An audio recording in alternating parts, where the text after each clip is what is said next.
Badge test பேட்ஜுன்னு நிறைய அகாடமிஸில் போட்டிருக்காங்க. பிஇஓக்கு vacancy ரொம்ப கம்மி.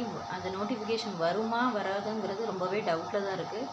அதனால் நீங்கள் அதையே நம்பி இருக்காதீங்க. அதுவும் இல்லாமல் டெட்டு எக்ஸாம், யூஜிடிஆர்பி எக்ஸாம் இது ரெண்டுலேயுமே நல்ல மார்க் எடுக்கிறதுக்கு பிளான் பண்ணுங்கள். அதில் நல்ல மார்க் எடுத்தால் மட்டும்தான் 130, 140 மேலே எடுத்தால் மட்டும்தான் உங்களுக்கு வேலை கன்ஃபார்ம்.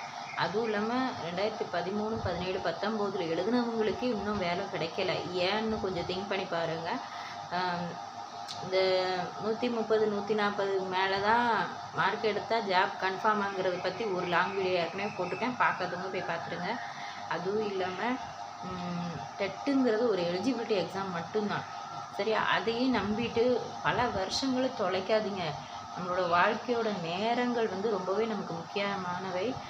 நம்ம என்றைக்குமே நேரத்தை இழந்துடக்கூடாது. உங்களோட மேஜர் எக்ஸாம்ஸில் கான்சென்ட்ரேட் பண்ணுங்கள். அது சம்மந்தமான தகவல்களை திரட்டுங்க.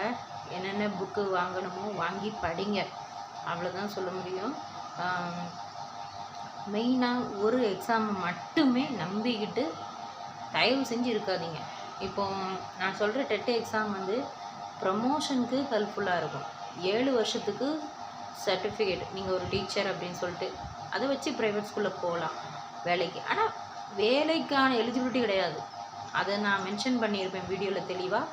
அதுக்கப்புறம் மெயினாக பாஸ் பண்ணிட்டாலே வேலை கிடைக்கும்னு நினைக்கிறீங்க. அவரவர் கேட்டகரியில் லீடிங்கில் இருக்கணும். ஆல்ரெடி ஏற்கனவே வெயிட்டிங் லிஸ்ட்டில் உள்ளவங்க, நிறைய மார்க் வாங்கி உள்ளவங்க இருப்பாங்க. அப்போ நம்மளும் அந்த லைனில் தான் நிற்கிறோம். அதை கொஞ்சம் யோசனை பண்ணி பாருங்கள்.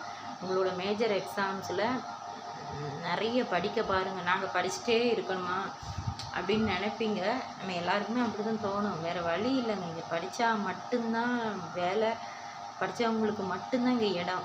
வேறு என்ன செய்யணும்னு எனக்கு தெரியல. படித்து தான் ஆகணும். அது மாதிரி நீங்கள் செல்ஃப் ஸ்டடியே பண்ணுங்கள். தேவையில்லாமல் உங்கள் காசை வீணடிக்காதீங்க. நான் அவ்வளோதான் சொல்லுவேன். யார் கம்மியான விலையில் கிளாஸஸ் நடத்துகிறாங்களோ அவங்கக்கிட்ட ஜாயின் பண்ணுங்கள். சரியா? அந்த பிஸ்னஸ் மாதிரி அந்த பிஸ்னஸ் மோட்டிவில் பண்ணக்கூடியது எல்லாமே விலை அதிகமாக தான் இருக்கும். அதனால் நீங்கள் உங்களுக்கு எது பெஸ்ட்டு அப்படின்ட்டு யோசிங்க. இப்போ டிஎன்பிஎஸ்சி படிக்கிறவங்களுக்கும் நான் இந்த வீடியோலேயே சொல்லிடுறேன்.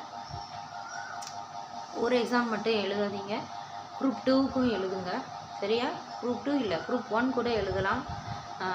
நினச்சா எதுனாலும் படிக்கலாங்க. நமக்கு பொறுமை வேணும், உழைப்பு வேணும், விடாமுயற்சி